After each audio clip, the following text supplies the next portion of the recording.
Welcome back. I know many of you are settling in for the night, so if you enjoy these stories, please take a moment to like, subscribe, and comment with where you're listening from. Now, get comfortable. Our story is about to begin. Story 1 there are certain discoveries that fundamentally alter our perception of the world. Things that once seen cannot be unseen. Truths that, once known, cannot be unknown. Father Alistair Finch had carried one such truth with him for nearly a year, a weight on his soul that only now, with the turning of the leaves, had he found the courage to put into words. Father Alistair Finch had served as the priest in the quiet, isolated town of Havenwood for just over 5 years.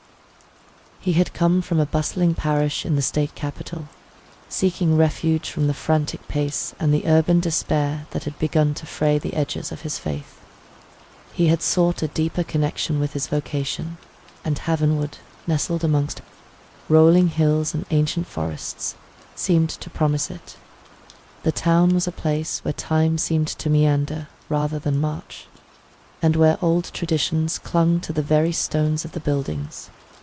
He never imagined that beneath this veneer of tranquility lay a secret so profoundly disturbing. It all began on a Wednesday in March. He remembered it with perfect clarity because it was the eve of the town's founding anniversary. A heavy, bruised sky promised one of those spring storms that wash the world clean, and the air was thick with the smell of imminent rain. He was in the parish library, the scent of old paper and beeswax a familiar comfort, when a sharp knock echoed through the quiet hall. It was Mrs. Eleanor Vance, the town hall secretary, a woman in her 60s who moved with the frantic energy of a trapped bird. "Father Finch," she said, her words clipped as she adjusted her glasses. "Mayor Blackwood needs to speak with you. It's about the old Kirk Cemetery."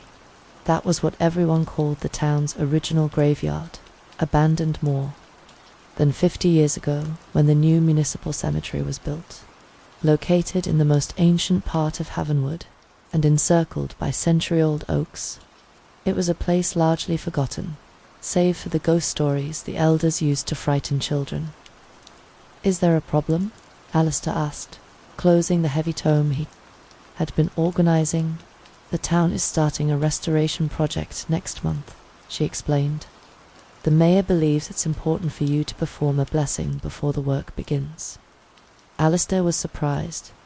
The restoration of the old Kirk Cemetery had been a topic of discussion for years, a ghost on the town council's agenda that never materialized. He'd assumed it was due to a lack of funds, or perhaps, as he would later discover, for much deeper, unspoken reasons. "Of course," he replied. "When would he like me to do this?" "Tomorrow morning, if possible. The surveyors will be starting next week." He agreed, and Mrs. Vance departed, leaving only the echo of her hurried footsteps. The next morning, Alistair met Mayor Alaric Blackwood and Marcus Thorne, the Director of Public Works, at the cemetery gates. The place was even more dilapidated than he had imagined. The iron gate groaned like a dying man as it swung open, and the stone wall surrounding the grounds was crumbling in several places. Wild vegetation grew in a riot, covering many of the tombs in a green shroud. "This is an important project for Havenwood, Father," the mayor explained as they navigated the tilted headstones. His voice was enthusiastic, but his eyes never settled on any single point for long, and he kept his hands jammed in his pockets. "We want to turn this place into a memorial, to preserve the history of our founders." "A commendable project," Alistair replied, his gaze falling upon tombstones veiled in moss and lichen. "These places hold important memories." He performed the blessing as requested, walking between the graves, sprinkling holy water, and reciting the ancient prayers. It was when they reached the far back of the cemetery, the oldest and most neglected section, that he saw it for the first time. It was a simple grave, starkly different from the others. There was no elaborate headstone, no carved angel weeping. into its hands, just a rusted iron cross driven into the earth. The plot was half hidden by a tangle of dead leaves and creeping vines, as if nature itself were trying to conceal it. But what truly snagged his attention was the utter absence of any inscription. No name, no date, nothing to signify who rested beneath the soil. He stopped, an inexplicable chill prickling his skin. "This grave?" he asked, his voice quiet. "Do you know whose it is?" The mayor and the public works director exchanged a fleeting glance, a micro-expression of shared anxiety that did not escape Alistair's notice. "Likely an indigent," the mayor answered, a little too quickly. "This cemetery is nearly 2 years old, father. Many records have been lost." Marcus Thorne consulted his watch. "We should continue the inspection, Mayor. The engineers will be here soon." Alistair noted the abrupt shift in topic, but didn't press the matter. He completed the blessing and departed, promising to return for the inauguration ceremony. Yet, as he walked back to the quiet solitude of the parish, he couldn't shake the image of that unnamed grave. It wasn't just the sadness of a forgotten soul. It was something more, a disquiet that settled deep in his bones. That night, a violent storm broke over Havenwood. Thunder rattled the rectory windows, and lightning threw his room into stark, momentary relief. Sleep was impossible. His mind kept returning to that solitary grave, drawn by an unseen force. He went to the parish library. St. Jude's was one of the oldest parishes in the region, its archives dating back to the town's founding. If answers existed, they would be here, tucked away in brittle, tea-stained pages. The work was tedious, the script of long-dead clerks often illegible, but a powerful compulsion urged him on. At 3 a.m, under the flickering light of a desk lamp, he found it, a detailed map of the old Kirk Cemetery, dated 1895. He traced the plots with his finger, searching for the location of the unmarked grave. And then he saw he didn't. In the spot where the grave should have been, the map showed nothing. A void, a blank space where a soul lay buried. He cross-referenced with more recent maps. None of them acknowledged its existence. It was as if the grave had simply appeared from nowhere, or had been deliberately erased from history the following morning. After Mass, he visited the town hall archives, hoping for a different answer. The archivist, Ms. Evelyn Reed, grew visibly tense when he mentioned the grave. "We don't have specific records about individual plots in the old Kirk Cemetery, Father," she said, her eyes avoiding his. Many documents were lost in the fire of 1927. He sensed the polite dismissal, the practiced evasion, perhaps a mention in council minutes, old newspapers. She hesitated. "I can look, but it will take a great deal of time." He knew a closed door when he saw one. He decided to change his approach. If official records were a dead end, perhaps living memory was not. His first visit was to Elspeth McGregor, a 92-year-old woman with a memory as sharp as a shard of glass. She received him on her porch, her blue eyes, though clouded with age, holding a lively spark. "The old Kirk Cemetery," she mused when he explained his quest. "Why the interest in that old place, Father?" He told her of the blessing and the anonymous grave. As he spoke, her cheerful expression dissolved, replaced by a shadow of fear. "There are things best left buried, Father," she whispered, her voice suddenly frail. "Some stories shouldn't be unearthed." "What stories, Mrs. McGregor?" he pressed. Gently she glanced around as if afraid of being overheard on her own secluded porch. "They say there was a woman," she began, her voice low. "This was long before my time, you understand? Back in the late 19th century, they called her Lyra, the outsider. No one knew where she came from. She was a healer, they said, used herbs and prayers. But some whispered it was more than that, that it was witchcraft." She paused, taking a slow sip of tea. Then the sickness came, an epidemic. Many children died. They needed someone to blame. Her eyes held his. They blamed Lyra, said she'd poisoned the well. My grandmother told me she was buried at night. No ceremony, no name on her grave. They wanted her forgotten, as if she had never existed. A shiver traced its way down Alistair's spine. Do you think it could be her grave? I found. Elspeth looked at him for a long moment. I don't know, Father, but if it is, perhaps it's best to let her rest in peace. Alistair left with more questions than answers. That afternoon, he returned to the cemetery. Kneeling beside the rusted cross, he brushed away the damp leaves and saw something he'd missed before, a symbol, carved into the base, nearly consumed by rust. It was a simple circle, with a vertical line bisecting it. It felt familiar, yet he couldn't place it. What are you doing here, Father? A rough voice broke the silence. Alistair turned to see an old man leaning on a cane. It was Silas Croft, the town's former gravedigger. I'm trying to understand this grave, Alistair said plainly. Do you know who is buried here? Silas shuffled closer, his eyes on the cross.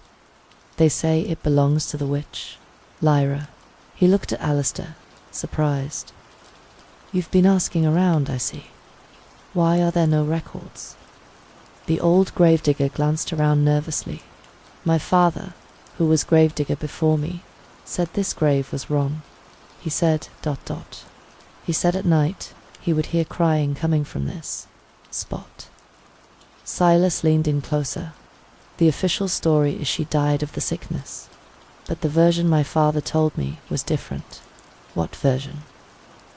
He said they buried her alive. The words hung in the cold air. Alistair's blood ran cold. My God, he whispered. The town was in a panic over the epidemic, Silas continued, his voice a gravelly whisper. One night, a mob of the town's most important men dragged her from her cabin. They dug a hole and threw her in. My father said they all made a pact of silence, erased her from every record. And the symbol, Alistair asked, his voice trembling slightly. Don't know for sure, Silas shrugged. Some sort of ward, maybe, to keep her spirit trapped. As darkness began to bleed into the sky, Silas grew agitated. We should go, Father. It's not good to be in this place after dark. The historian's name was Julian Hayes. He was a man of 76 who had dedicated his life to documenting the history of Havenwood. When Alistair explained his visit, Hayes sighed. I thought that story had long been forgotten. He led Alistair to his study, a room overflowing with books and maps, and pulled a leather-bound journal from a shelf. The diary of Dr. Samuel Pike, he explained. He was the physician here during the typhoid epidemic of 1885. Hayes opened the diary. Alistair read the doctor's frantic entries, the mounting deaths, the terror, and the desperation. Then an entry that made his heart stop. The daughter of the council president, Elias Blackwood, had died. Elias, consumed by grief and rage, had publicly blamed Lyra, the outsider, for bewitching his child. The next entry confirmed Alistair's deepest fears. October 14th, 1885, Dr. Pike had written, Something terrible happened last night. A group of men, led by Elias Blackwood, went to the outsider's cabin. I saw the flicker of their torches moving toward the cemetery. I did not have the courage to intervene. This morning, her cabin is empty. No one speaks her name.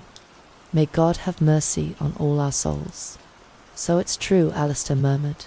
She was buried alive. Yes, Hayes said grimly. An act of madness and grief. A crime committed by men seeking a scapegoat. And the current mayor, Alistair began, Alaric Blackwood, is the great-great-grandson of Elias Blackwood, Hayes confirmed. This is a small town. Father, the old families remain, and they know the story. It is a secret passed down through generations, a grim reminder of what fear can do. Why show me this now? The historian looked weary, because perhaps it is time for the truth to come out, and ... Perhaps it is time to break the cycle. The cycle, the symbol on the cross, Hayes explained, it represents a life interrupted. But it also carries another meaning, a curse. They say that every 50 years, the town suffers a tragedy, an inexplicable death, always involving a descendant of the men who took part in the original crime. He detailed the events: a drowning in 1935, a disappearance in 1985, and now, he concluded, his eyes grave, we are in the present day. 50 years later, Alistair found Mayor Blackwood in his office, looking haggard. "You've come about the grave, haven't you?" the mayor asked, his voice heavy with resignation. "I know," Alistair said softly. "I know she was buried alive by your ancestor." The mayor sank into his chair. It is not a story the family is proud of. He confessed it, all the family secret, the burden of the lie, and a fear that went beyond reputation. "It's the curse, Father. I've been dreaming of her, of Lyra. She stands by the grave and tells me it's time to break the cycle." This, Alistair realized, was why the mayor had suddenly pushed for the cemetery's restoration. It was an act of appeasement, but there was more. The mayor opened a drawer and produced a yellowed envelope. Inside were letters, written in a delicate, feminine hand. "They were lovers," Blackwood whispered, his voice cracking.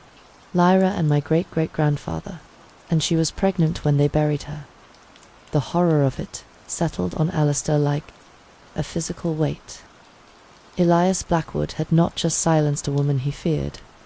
He had buried his own lover and their unborn child to protect his reputation.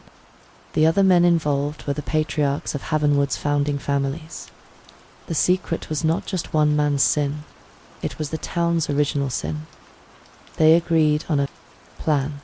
During the restoration, they would quietly place a proper headstone on the grave, with Lyra's name. A small act of justice, they hoped, to finally bring her peace. How wrong they were the night before the work was to begin.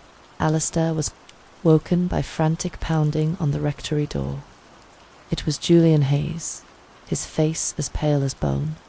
"Father, you must come to the cemetery. They're digging up her grave." The mayor had panicked. Pressured by the other families, he had reversed his decision, sending a crew under the cover of darkness to remove the grave entirely, to erase the evidence forever. When they arrived, a small excavator was clawing at the earth. Alistair confronted the foreman, but the man was resolute. "We have our orders, Father." Suddenly, there was a loud, metallic clang as the excavator's bucket struck something solid. A worker jumped into the shallow pit with a shovel. A moment later, he let out a choked scream. Alistair and Julian rushed to the edge. What they saw would haunt Alistair's nightmares for the rest of his life. It wasn't a coffin. It was a human skeleton, its limbs twisted at impossible angles, its bony hands raised as if clawing for the surface. And nestled beside it lay the fragile, tiny bones of an infant. At that moment, a sudden, sharp cold descended upon the cemetery. And then they heard Italo, unmistakable sound that seemed to come from everywhere at once. The cry of a child. The workers dropped their tools and fled in terror. Across the cemetery, a figure took shape, a patch of darkness denser than the night. Beside it stood a smaller shape, a child. It was Lyra. She did not move, but her sorrowful gaze was fixed on Alistair. Then she slowly raised a hand and pointed, past the cemetery, toward the town in the distance. Sirens began to wail. Mayor Alaric Blackwood was found dead in his home the next morning. The official cause was cardiac arrest, but those who saw his face, frozen in an expression of sheer terror, knew better. The 50-year cycle had completed itself. The discovery at the cemetery became a scandal that could not be contained. The remains were officially exhumed, and forensic tests confirmed the horrifying truth. Lyra had been pregnant and buried alive. Alistair conducted a proper funeral for Lyra and her unborn child. The unnamed grave finally received a headstone. Lyra, may truth bring peace. The story, so long suppressed, was now told, but Havenwood was forever changed. Alistair himself was never the same. Some nights, he still wakes, thinking he hears a child's distant cry. Last week, visiting the Norris-stored cemetery, he found fresh white roses at Lyra's grave. Beside them glinted a small gold locket. He picked it up. Inside was a faded photograph of a young woman with a sad smile. On the back, an inscription was nearly worn away. For Lyra, my eternal love, E.B. Elias Blackwood, the man who had buried her alive. As Alistair lifted his gaze, he thought he saw, just for a moment, two figures walking away among the tombs, a woman and a child, hand in hand, their forms dissolving into the evening light. The cycle was broken. The truth was revealed. But the secrets of Havenwood, he knew, still lay buried deep in its foundations, their whispers carried on the wind. And sometimes, in the quiet of the night, they still called to him. Story 2. There are moments in a man's life when he realizes that everything he thought he understood about the world was merely the surface of something far deeper and more unsettling. For Father Caspian Monroe, that moment stretched over 3 long months, a period of quiet dread that culminated in a single, terrifying night. Now, seated in his new, sunlit parish office in the heart of the city, 200 miles from the whispering grounds of Blackwood End Chapel, he finally found the courage to put the events to paper. For 15 years, Father Monroe had been the graveyard priest at Blackwood End, a small, lonely chapel on the outskirts of the town of Greywater. It was not a prestigious assignment. His colleagues in the bustling city parishes considered it a forgotten corner of the diocese, a place for ministering to the dead more than the living. His duties were simple: to provide final rites for the indigent and to maintain a silent vigil over graves that rarely saw a visitor. Yet, in this sacred solitude, he had found a profound sense of purpose. It was honest work, ensuring no soul departed this world without proper spiritual care. The chapel itself was a modest stone structure, its cornerstone proclaiming its construction in 1847. It sat at the heart of nearly 4 acres of graves, from elaborate Victorian monuments to simple wooden crosses weathered into He lived alone in the humble quarters attached to the rear, a bedroom, a study, and a kitchen barely large enough for one. The isolation had never troubled him. In fact, he found it conducive to prayer and contemplation. The silence of the cemetery at night was not one of abandonment, but of peaceful rest. Or so he had believed for 14 years and 11 months. The change began in early October. It started subtly, just 3 weeks before a letter from Bishop Crewe arrived, informing him that budget constraints would force the closure of Blackwood End Chapel. The diocese could no longer justify a full-time priest for a cemetery that conducted fewer than 24 services a year. He was to be reassigned to the Cathedral of the Blessed Sacrament in the city. He should have been devastated.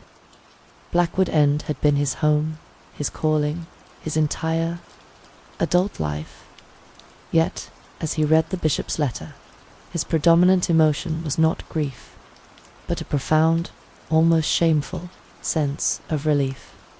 Something had shifted in those final weeks, something that made the prospect of leaving feel less like an exile and more like an escape. It started with the sounds. For 15 years he had known the chapel's every groan and sigh. He could distinguish the rustle of leaves from the scurrying of mice, but these new sounds were different. The first was a soft, rhythmic tapping, always at night, seeming to come from within the chapel walls. It was deliberate, like someone gently knocking from the inside. His flashlight investigations always came up empty. The sound would cease the moment he entered the sanctuary. Then came the whispers. He first noticed them during his evening prayers, a barely audible murmur from the space behind the altar. The words, if they were words, were indistinct, like voices heard through water. He tried to rationalize them as the wind, but as the nights passed, the whispers grew more frequent, more distinct, seeming to respond to his prayers. It was as if someone was praying along with him, their voice just out of sync, an eerie, unsettling counterpoint.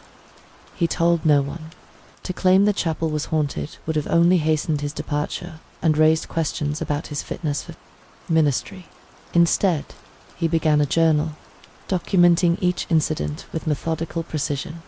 October 8th, tapping, resumed at 11:47 p.m., seemed to originate from the north wall of the sanctuary. No visible cause. October 12th, whispers during evening prayers, more pronounced. Almost sounded like Latin, but the pronunciation was unclear. October 15th, awakened at 3:33 a.m. by the sound of footsteps in the sanctuary. Investigated immediately. All doors locked from the inside. Nothing disturbed. That last entry marked a significant escalation. The sounds were no longer confined to his waking hours. Whatever was in the chapel was growing bolder. The footsteps became a nightly occurrence, always at 3:33 a.m. Always the same measured pace, 47 steps from the entrance to the altar rail. On October 18th, he decided to wait. Huddled in the front pew, rosary in hand, he watched the pale moonlight filter through the stained glass windows. At exactly 3:33 a.m., the footsteps began behind him. He turned, but saw nothing. The sound continued, steady and deliberate, moving down the center aisle. He felt the hair on his arms rise as the invisible presence passed within inches of his pew, paused at the altar rail, and then simply stopped. He remained in that pew until dawn, his hands trembling as he prayed. The next few days brought new manifestations, candles that lit themselves, the scent of incense when none had been burned. Books in his study opened to passages he had not been reading. The isolation that had once been a source of peace now felt oppressive. It was during this period of growing unease that he received Bishop Crew's letter. The news of the chapel's closure, dated October 20th, gave him until November 15th to prepare for his transfer. He threw himself into the work, cataloguing sacred vessels and organizing burial records, desperate to keep his mind occupied. But the nights remained a trial. On November 1st, the most disturbing incident yet occurred. As he recited the Lord's Prayer, a man's voice, deep and resonant, joined him, speaking the Latin version. The voice seemed to come from directly behind him, yet the sanctuary was empty.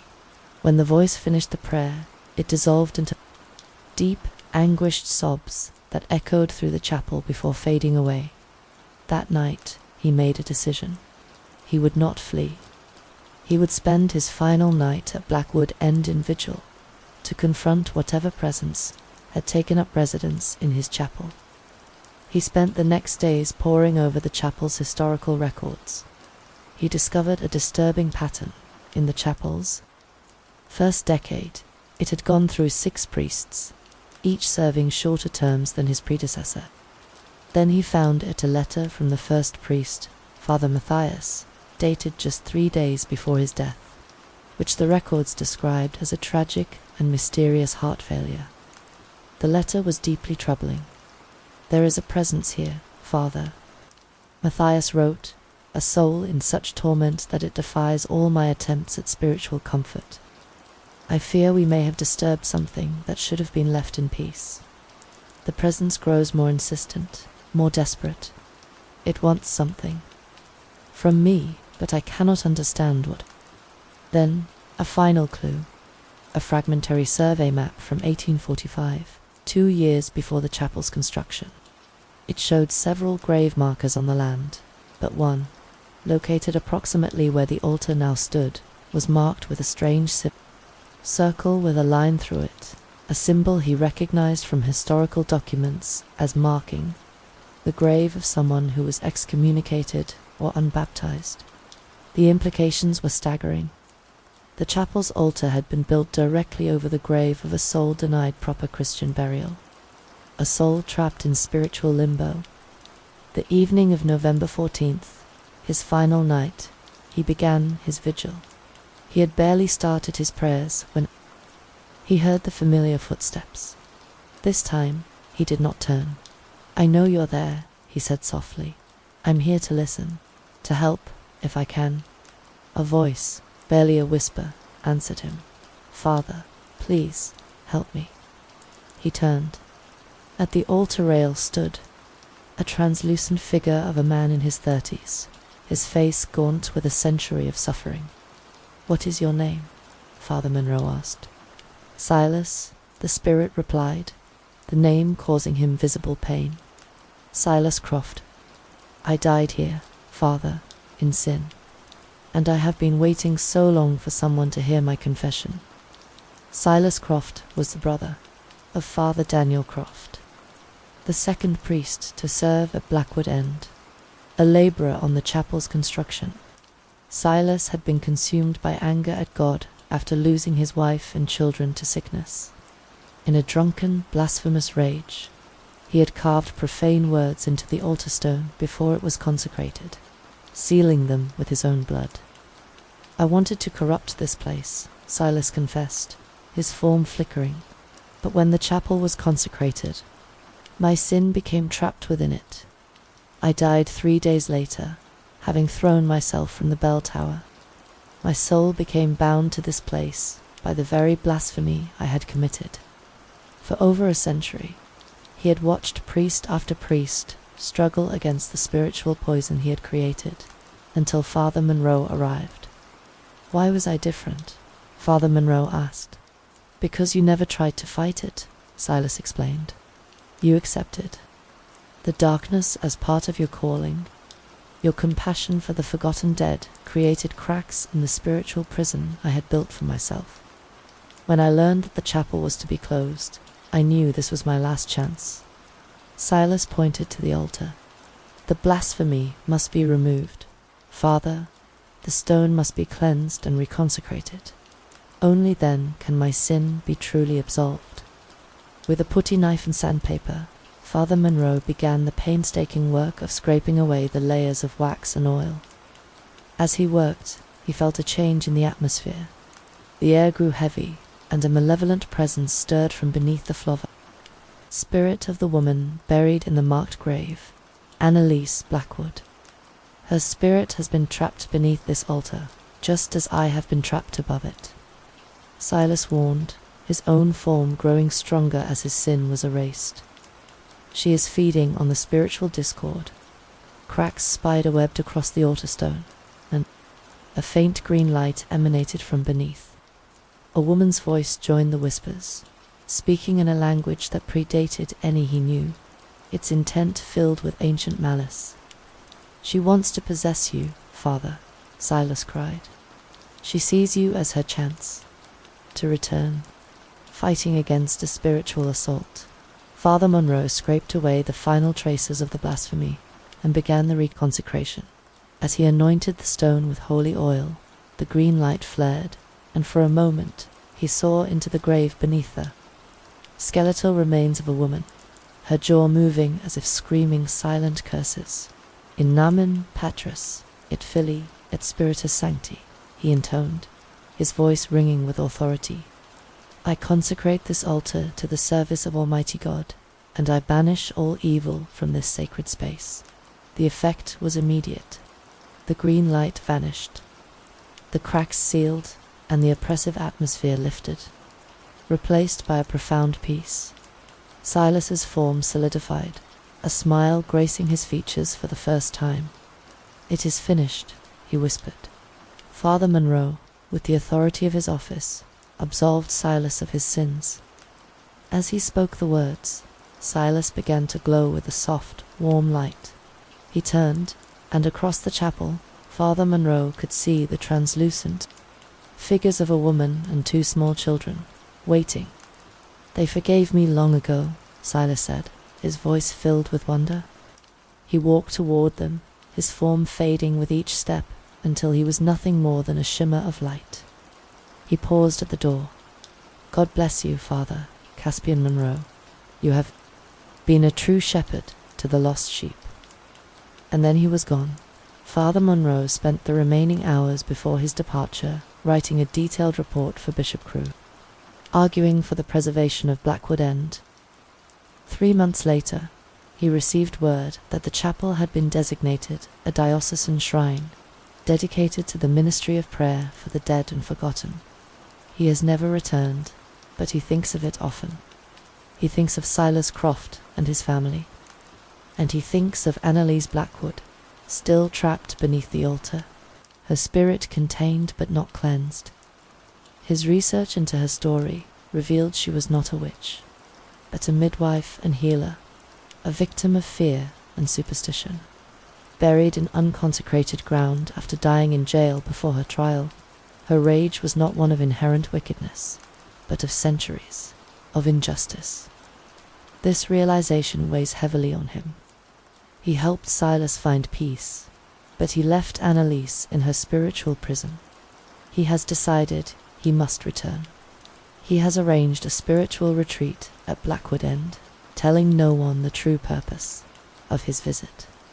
He does not know what he will find, or if he will survive the attempt to offer redemption to a soul so long denied it. But he knows he must try. His last night as a graveyard priest taught him that his calling extends beyond the living. There are souls forgotten, abandoned, and condemned, crying out across the centuries. And if he has been given the ability to hear those cries, he must answer, regardless of the cost. The story that began 3 years ago is not yet finished. There is still work to be done. Story 3, Arthur Peneligan's job should have been, by any reasonable measure, a profoundly mundane one. A night guard for the Halligate Cemetery, a sprawling necropolis on the edge of the sleepy town of Havenwood, was a role that promised long stretches of silent, uneventful observation. In theory, it was a boring, if undeniably creepy, post. In practice, it was a soul-crushing vigil not meant for the timid or the faint of heart.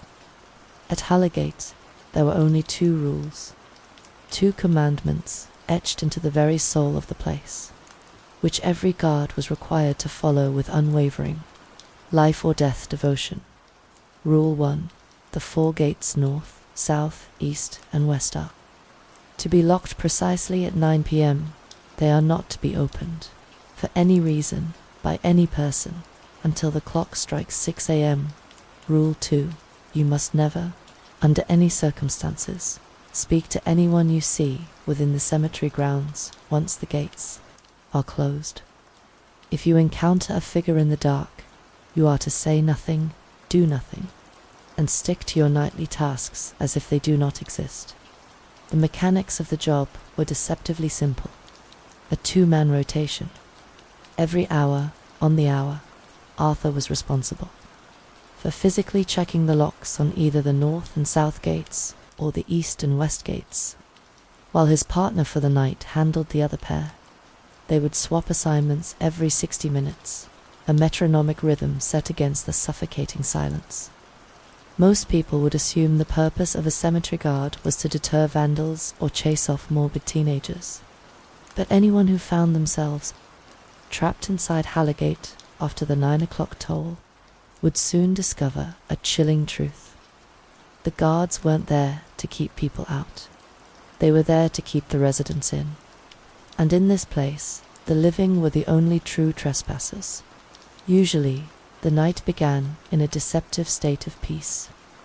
The first hour after lockdown was often quiet, the air thick only with the scent of damp earth, decaying leaves, and the cloying sweetness of funereal lilies. But soon, as the moon climbed higher, casting long, skeletal shadows from the ancient youths and weeping angels, The inhabitants would begin to stir.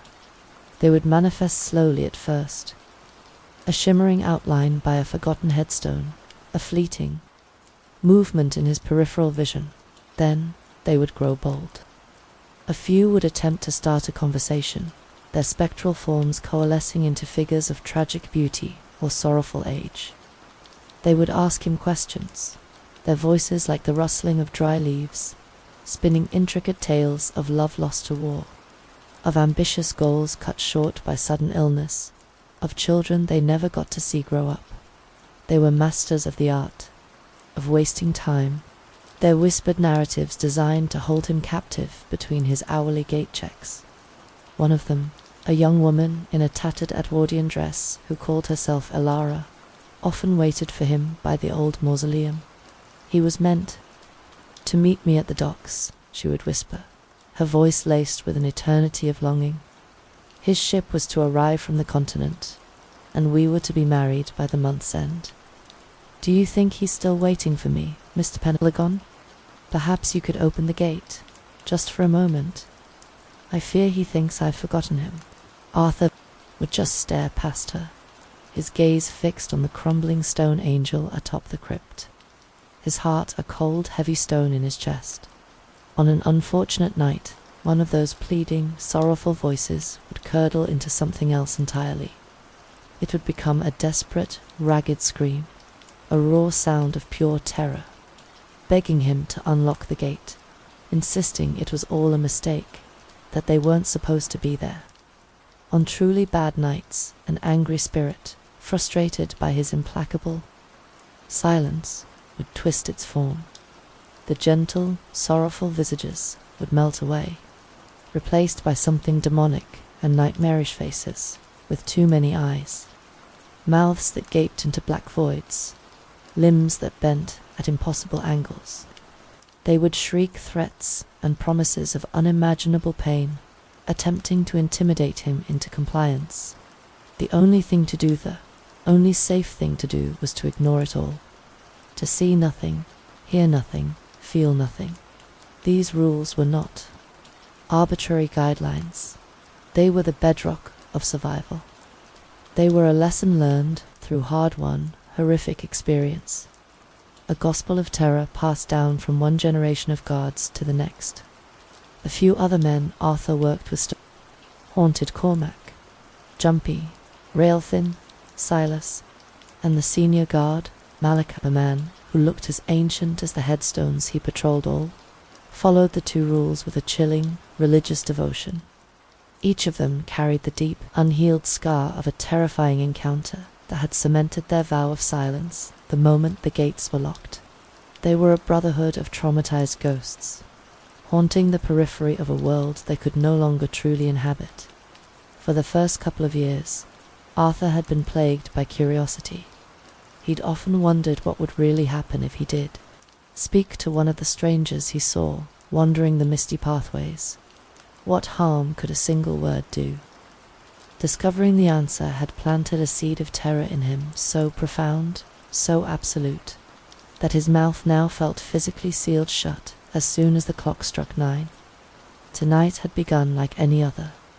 He arrived at the small, grim guard shack at 8:30 p.m. for the pre-shift meeting, a ritual that consisted of little more than a grunted exchange with Malachi. They traded a few tired words about the weather and the state of the locks, the unspoken horrors of their job hanging heavy in the air between them. They set out to lock up the 4 heavy iron gates, groaning shut one by one, the finality of the sound echoing across the silent grounds. Once the last bolt was thrown, they began their idle walk, the silence broken only by the crunch of gravel under their heavy boots. Just after the midnight gate check, as Arthur was walking the path that skirted the oldest section of the cemetery, a figure darted out from behind a large, ostentatious mausoleum belonging to a long-dead shipping magnate. It was a kid, no older than 16, his face a pale, sweat-slicked mask of terror in the moonlight. He ran up to Arthur, stumbling over his own feet, his voice cracking as he screamed, "Please, please, you have to let me out of here." I snuck in as a joke, a stupid joke. I need to get out. The voices, God, the voices, they won't stop. They're in my head. Help me. Please help me. He grabbed at Arthur's jacket, his fingers digging in with surprising strength. For a fleeting moment, Arthur felt a pang of something that might have once been pity, a ghost of an emotion from a life before Harrogate. He saw the boy not as a rule-breaker, but as a terrified child. But the feeling was instantly extinguished by a tidal wave of cold, professional fear.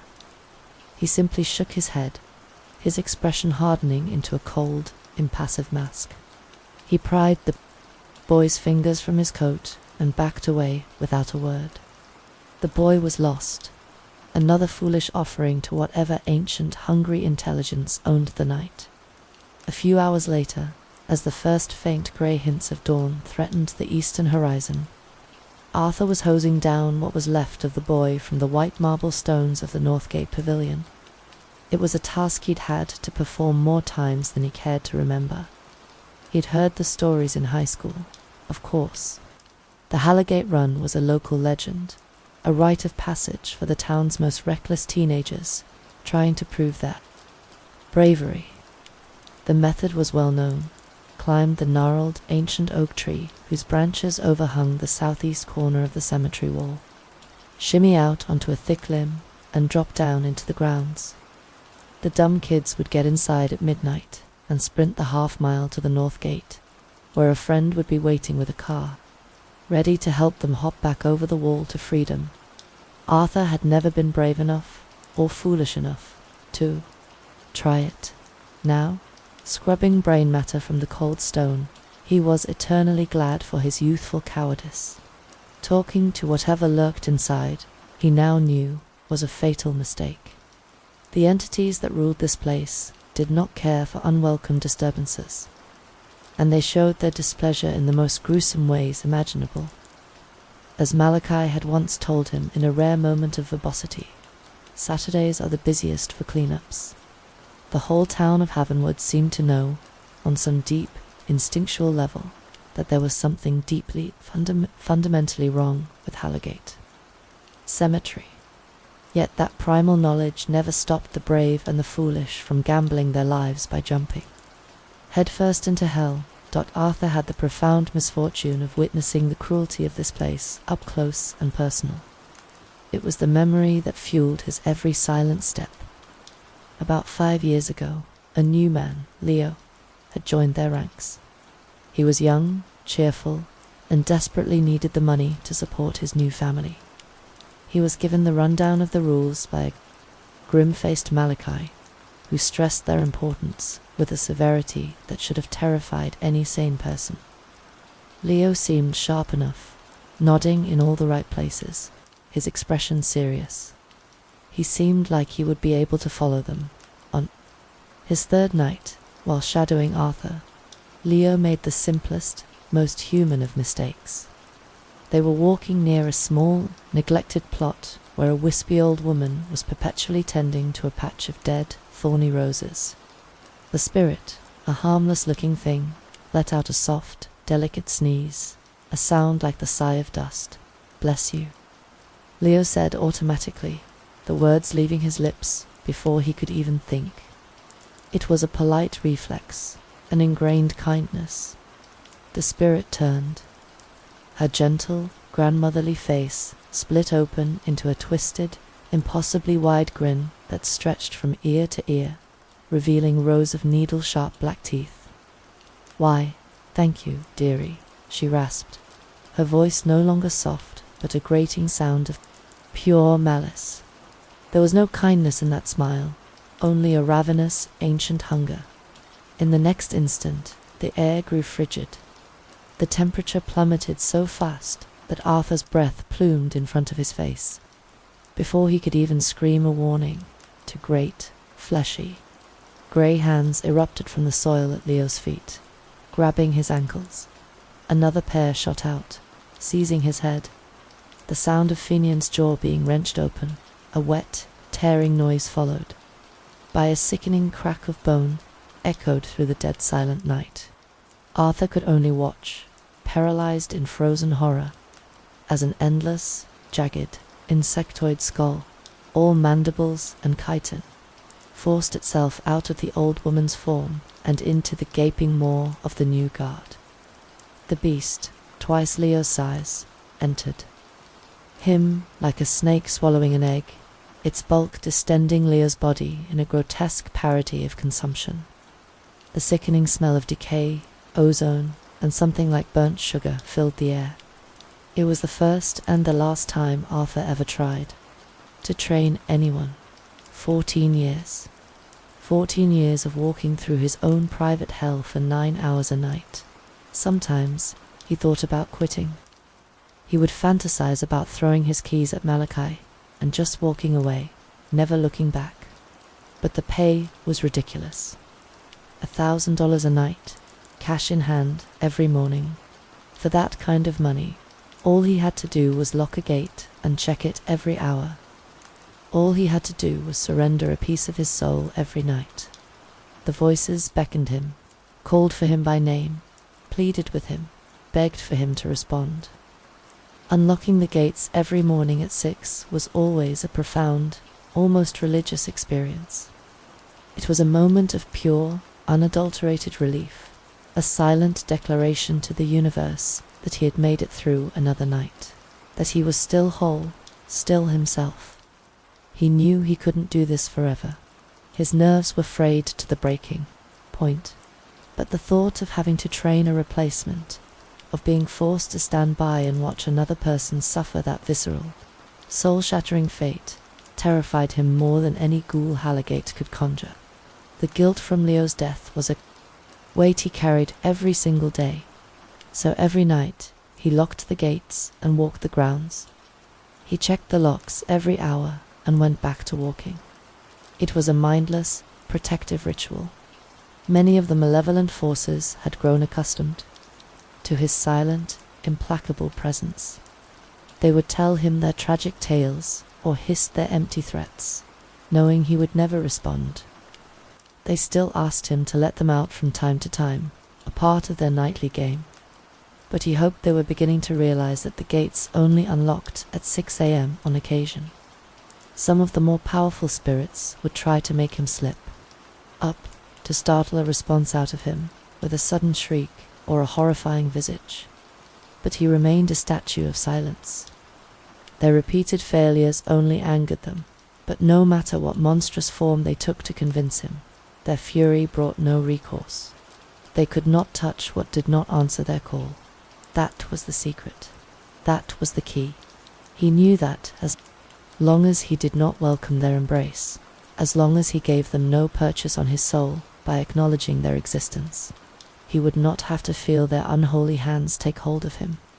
From everything he had witnessed, that was a cold, hard truth he would forever refuse to surrender. But a new night was starting, and with it, a change. Malachi, his wealth secured by 30 years of walking these haunted grounds, was finally retiring. He was a tired, broken, but very rich man.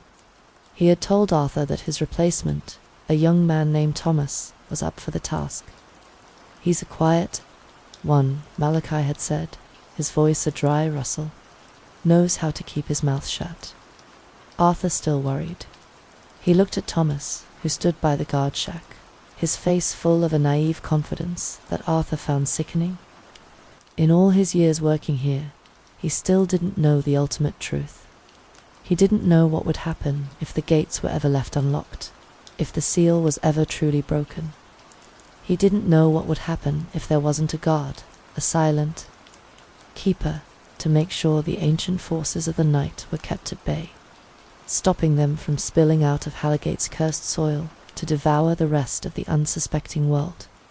And as he looked at Thomas, he saw the ghost of Leo, smiling and oblivious, walking into the jaws of hell. The cycle was about to begin again. Story 5. In the humid, buzzing summer of 2009, a digital spectre took its first breath, deep within the labyrinthine corridors of the internet, on a niche forum known as the Abyssal Forum. A user operating under the handle Preta uploaded to grainy, black and white photographs. They showed a tall, unnaturally gaunt figure clad in a dark, funereal suit, its face a disturbing, featureless void. The images were presented as found artifacts, chilling relics from a more superstitious, forgotten past. Accompanying them was a shard of a story, a single seed that would soon blossom into a sprawling forest of nightmares. The entity was named the Carrion Man, a mythic being whispered about in the 1950s, said to prey on the vulnerable and terrorize those who trespassed into its domain. The post was a lit match in a digital tinderbox. The internet, a vast and fertile ground for the propagation of modern folklore, latched onto the concept. Other users began to weave their own threads into the tapestry, contributing doctored photos and fabricated encounters. The Carrion Man became a collaborative horror, a crowd-sourced monster for an age of hyperconnectivity. The legend metastasized, and with it, the stories people began to claim they had seen it in their own towns, a tall, dark silhouette standing at the periphery of their vision. The tales of its powers escalated. It could teleport, warp the fabric of reality, and methodically dismantle a person's sanity. One of the most potent pieces of this burgeoning mythology was a web series, titled Ash Creek Tapes. The series, framed as a collection of 86 recovered video files, chronicled the harrowing experiences of a young man named Marcus, as he desperately sought the truth behind the enigmatic figure that haunted his life. Through the distorted, glitch-ridden footage, a global audience watched as Marcus descended into a maelstrom of paranoia and terror, his life unraveling with each new, terrifying encounter with the Carrion Man. He became a ghost in his own life, isolated from friends and family who could not comprehend the creeping horror that had taken root in his mind. The series concluded with his abrupt disappearance, a chilling and ambiguous testament to the entity's power. Ash Creek Tapes became a viral phenomenon, cementing the Carrion Man's place in the pantheon of internet legends. In 2012, the legend bled from the screen into the interactive world with the release of a video game called Carrion, the Eight Scrolls. The game's premise was simple, yet terrifyingly effective. Players found themselves lost in a perpetually dark forest, armed with only a faltering flashlight, and tasked with collecting 8 cryptic pages before the Carrion Man found them. The game was a runaway success, its minimalist horror introducing the creature to a vast new audience and solidifying its status as a genuine cultural phenomenon. The Carrion Man, born from a humble forum post, had evolved into a symbol of the unique fears and anxieties of the digital age. It was a blank slate, a faceless avatar onto which people could project their deepest terrors. A monster for a world that was more connected than ever, yet left many feeling profoundly alone. But for some, the Carrion Man was more than just a story. For some, it was terrifyingly real. Julian Croft was a man who chased phantoms, not the spectral, chain-rattling apparitions of Gothic novels, but the ghosts of stories, the whispers of folklore that echoed through the tangled wires of the internet, and the quiet corners of the physical world. He was a journalist by trade, though he preferred the more romantic title of folklorist. His beat was the strange, the uncanny, and the unexplained. He had written definitive pieces on everything from modern-day cargo cults in the Pacific to alleged sightings of a bat-winged creature in the skies over the Appalachian Mountains. His latest obsession was the Carrion Man. He had tracked the legend from its inception, observing with a blend of academic fascination and a prickle of genuine fear as it grew and mutated. He had meticulously archived the original forum posts, downloaded and analyzed every frame of the Ash Creek tapes, and even subjected himself to the heart-pounding terror of the video game, all in an effort to deconstruct the creature's powerful appeal. But as he dug deeper, he began to notice a disturbing trend. The stories, once safely confined to the realm of fiction, were starting to bleed into the real world. People were coming forward with claims of real-life encounters with the carrion man, and their accounts were chillingly, unnervingly similar. Julian decided to launch a formal investigation.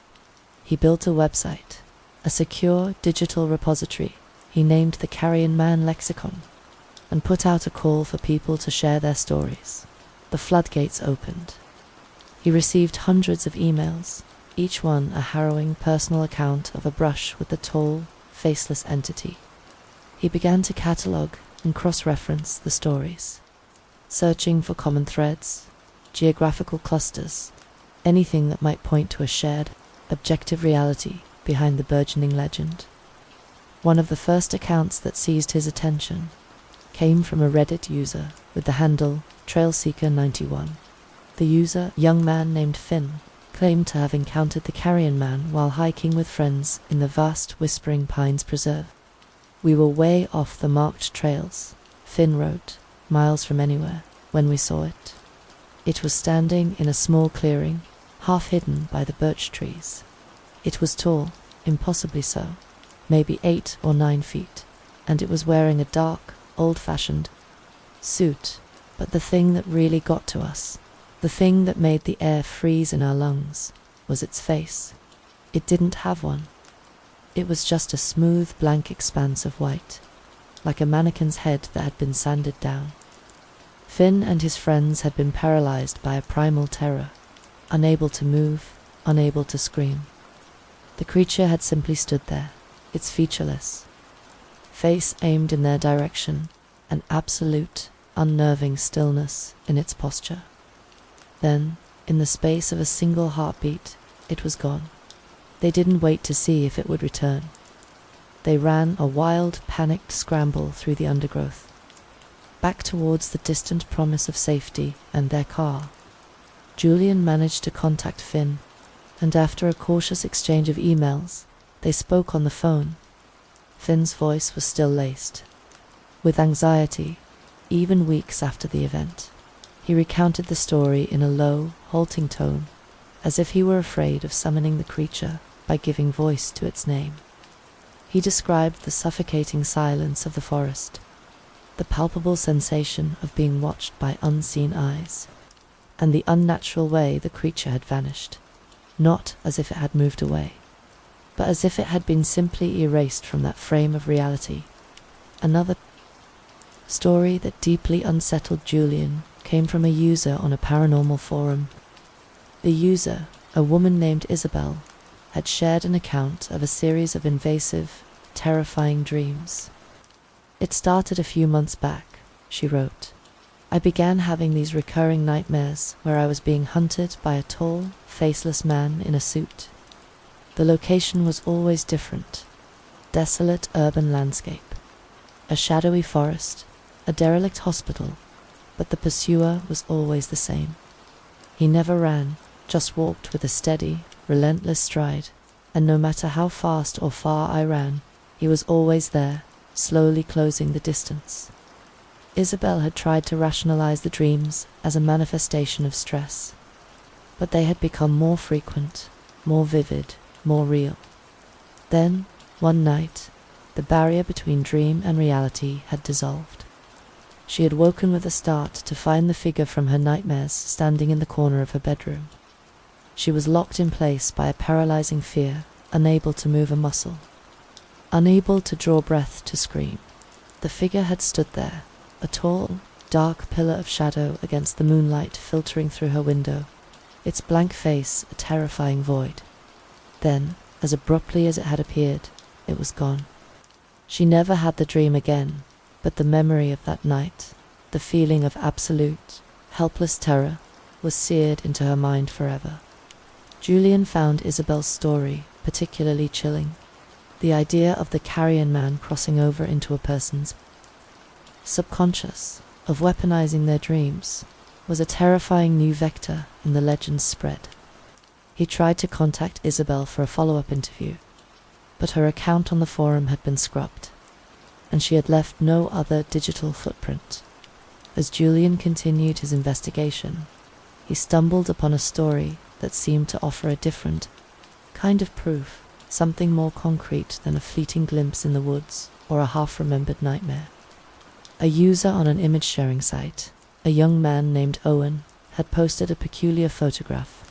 It was an old, faded black-and-white print of a group of men from what looked to be the 1950s, posing proudly in front of a classic car. But in the background, partially obscured by a thick oak tree, stood a tall, thin figure in a dark suit. Its face was a blur, but its unnaturally long limbs and its eerie, static posture were unmistakable. Owen claimed the photograph was of his grandfather and his army buddies. He had discovered it in a dusty shoebox of old family memorabilia.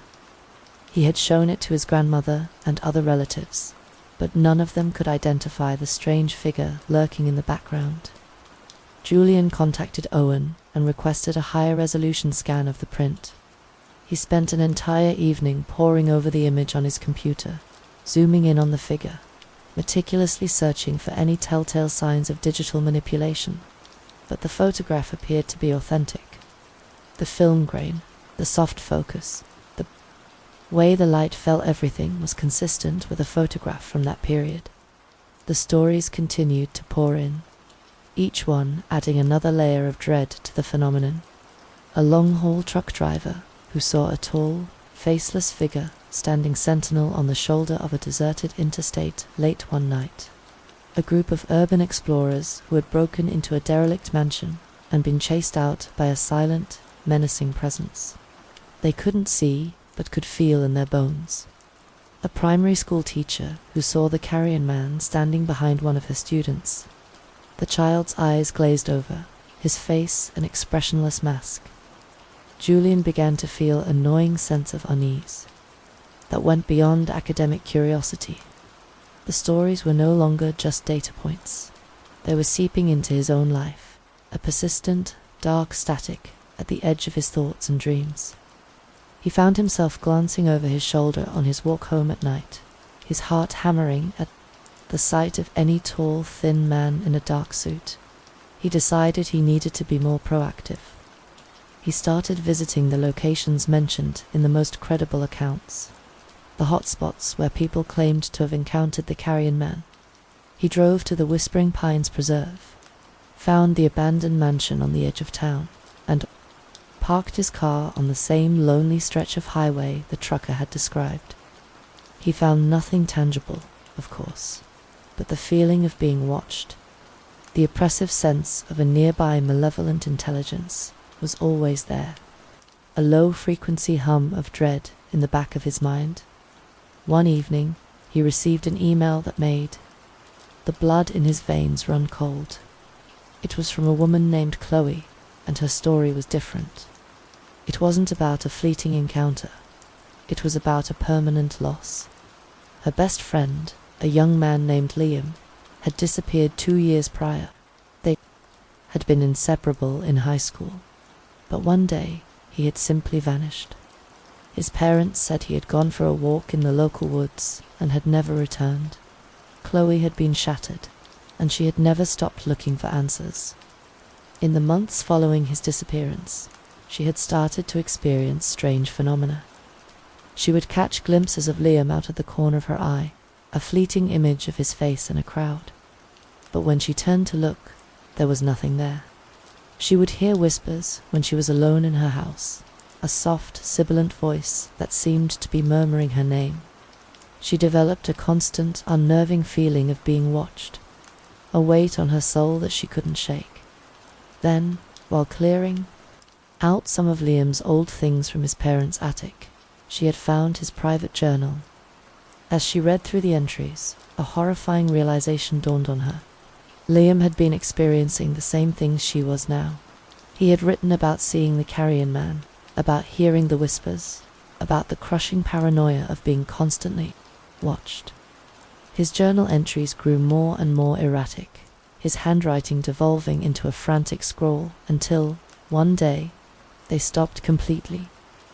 Chloe had attached a scanned image of the final page of Liam's journal. The words were a chaotic, desperate scrawl. "He's always there," Liam had written. "In the corner of my eye, in the shadows, in my dreams. I can't get away from him. He's coming for me. I can feel it. I have to go. I have to find a place where he can't follow. I don't know if I'll ever come back. If you're reading this, Chloe, I'm so sorry. Don't look for me. Don't let him find you too. Julian felt a profound, icy dread wash over him as he read the words. This was no longer just a collection of stories. This was a clear, terrifying pattern, a viral cycle of fear and paranoia that seemed to be self-perpetuating. He knew he was in over his head. He was a journalist, a folklorist, not an exorcist or a paranormal investigator. He knew he had to go to the one place that seemed to be a nexus for the mystery, the place Liam had mentioned in his journal, the place he had fled to in a desperate attempt to escape the Carrion Mantha abandoned Haverbrook Asylum on the crumbling outskirts of the city. The asylum was a hulking, gothic beast of a building, a monument to a darker, more brutal era of mental health care. It had been shuttered for 50 years, its windows boarded over, its stone walls scarred with graffiti. Julian arrived in the late afternoon, the descending sun casting long, distorted shadows across the weed-choked grounds. He was armed with a heavy-duty flashlight, a digital camera, and a rapidly growing sense of foreboding. He found an entry point through a shattered window in a rear ward. The air inside was heavy and stagnant, thick with the cloying smell of dust, damp, and decay. He moved with cautious steps through the darkened corridors, his flashlight beams slicing through the gloom, revealing peeling paint, overturned gurneys, and the scattered detritus of the countless lives that had been lived and lost within these oppressive walls. He eventually found the room Liam had described in his journal. It was a small, hidden chamber in the asylum's sub-basement, likely an old records room. Inside, he found a bizarre collection of artifacts, antiquated medical equipment, strange spidery symbols etched into the stone walls, and, in the center of the room, a large, crudely carved stone statue of the Carrion Man, as he documented the room with his camera. He began to feel it a palpable, creepy presence. He heard the whispers, the faint sound of footsteps in the hallway outside, the same phenomena that Liam and Chloe had described. He knew he had to leave, but as he turned towards the door, he saw it. The Carrion Man was standing in the doorway, a tall black silhouette against the fading light from the corridor. It was exactly as the stories had described it impossibly. Tall, unnaturally thin, its face a perfect, featureless oval of blank white dot. Julian was paralyzed by a terror so absolute it felt like a physical blow. His heart hammered against his ribs, his breath caught in his throat. The Carrion Man began to move towards him, its long, spindly limbs moving with an eerie, disjointed grace. Julian knew, with a certainty that transcended thought, that he was about to die, and then the world dissolved into blackness. When he regained consciousness, he was lying in his own bed. He had a pounding headache, and every muscle in his body ached as if he had been through a grueling physical ordeal. He scanned his room, his eyes wide with frantic terror, but he was alone. He tried to convince himself that it had all been a nightmare, a vivid hallucination brought on by a toxic cocktail of stress, fear, and lack of sleep. But he knew, in the deepest part of his being, that it had been real. He had seen the Carrion Man, and somehow he had survived. But he was not the same person. The experience had irrevocably changed him. He was no longer a detached observer, a curious chronicler of modern myths. He was a part of the story now. Another name on the ever-growing list of people who had encountered the Carrion Man and been left forever scarred by the experience. He continued his research, but now with a desperate urgency, a new and deeply personal purpose. He was no longer simply trying to understand the legend. He was trying to find a way to fight it, a way to stop it from consuming any more lives. He plunged into obscure history and arcane folklore, searching for any mention of a similar entity in older texts. In a dusty, leather-bound grimoire he bought from a rare book dealer, he found a passage describing a creature known as the Sworn. According to the ancient text, the creature was an ancient, interdimensional being that fed on human despair and paranoia. It was said to possess the power to manipulate perception, to drive its victims to madness, and to ultimately erase them from existence. The book also described a ritual, a complex and dangerous incantation designed to banish the creature back to its own dimension. It was a rite that required immense courage and a willingness to confront the entity on its own terms. Julian knew he had no other choice. He gathered the necessary components: black candles, symbolic oils, a silver athament. He returned to the one place on earth he never wanted to see again, the abandoned Haverbrook Asylum. He performed the ritual in the hidden chamber, in the shadow of the crude stone statue. He chanted the ancient guttural words, his voice a frail human sound in the oppressive silence of the asylum. As he spoke, the air grew frigid, and the whispers returned, swirling around him, louder and more venomous than before. Then the carrion man appeared. It materialized in the center of the room, its blank face fixed on Julian, its long, slender fingers twitching at its sides as if conducting an orchestra of fear. Julian fought back the terror that threatened to overwhelm him and continued the ritual. He raised the silver aetham, its polished blade gleaming in the candlelight, and he spoke the final, powerful words of the banishing incantation. There was a blinding flash of white light, a soundless roar that shook the very foundations of the building, and then an absolute, profound silence. The carrion man was gone. Julian stood there, panting, his body trembling with exhaustion and adrenaline. But he was alive, and he was alone. He had done it. He had faced the Sworn, the carrion man, and he had sent it back to whatever dark dimension had spawned it. He staggered out of the asylum, his heart filled with a dizzying mixture of relief and profound weariness. He knew he would carry the memory of what he had seen, what he had done, for the rest of his life. He had stared into the abyss, and for once he had made the abyss blink. But as he walked away from the decaying asylum, the first light of dawn breaking on the horizon, he couldn't shake the persistent, prickling feeling that he was being watched. He glanced back over his shoulder, but the street was empty. He told himself that it was just his mind playing tricks on him, a phantom limb of the fear he had endured. But he was wrong. The carrion man was not gone. It had merely receded. It was waiting, biding its time, in the shadows of the internet, in the corner of your eye, in the stories we tell to frighten ourselves in the dark.